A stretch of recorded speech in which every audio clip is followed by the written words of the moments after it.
મિત્રો, આપણે જે ડિજિટલ વર્લ્ડમાં જીવીએ છીએ ને એમાં રોજબરોજ આપણે અથવા તો આપણા સગા અનેક પ્રકારના સ્કેમ્સનો ભોગ બનતા હોઈએ છીએ. જો એમાંનો કોઈ સ્કેમ હોય તો એ સ્કેમનું નામ છે ફેક આધાર કાર્ડ સ્કેમ.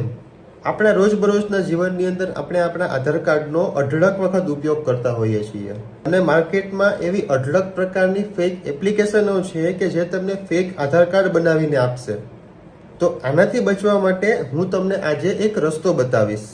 જો તમારા કોઈનું આધાર કાર્ડ રિયલ છે કે ફેક છે એ ચેક કરવું હોય તો પ્લે સ્ટોરમાં જઈ એક એપ્લિકેશનને ડાઉનલોડ કરવાની છે. એ એપ્લિકેશનનું નામ છે આધાર QR સ્કેનર. જો તમને એવું લાગતું હોય કે સામેના કોઈ પણ વ્યક્તિનું આધાર કાર્ડ ફેક છે તો એમના આધાર કાર્ડમાં આપેલો QR કોડ આ એપ્લિકેશનમાં તમે જેવો સ્કેન કરશો એવી તરત જ એ આધાર કાર્ડની સંપૂર્ણ વિગત તમને તમારા ફોનની એપ્લિકેશનમાં જોવા મળશે અને તમે કમ્પેરિઝન કરીને કહી શકશો કે આ આધાર કાર્ડ ફેક છે કે રિયલ છે. આવા જ ઇન્ફોર્મેટિવ વિડીયો જોવા માટે લાઈક, શેર અને ફોલો કરો. Thank you.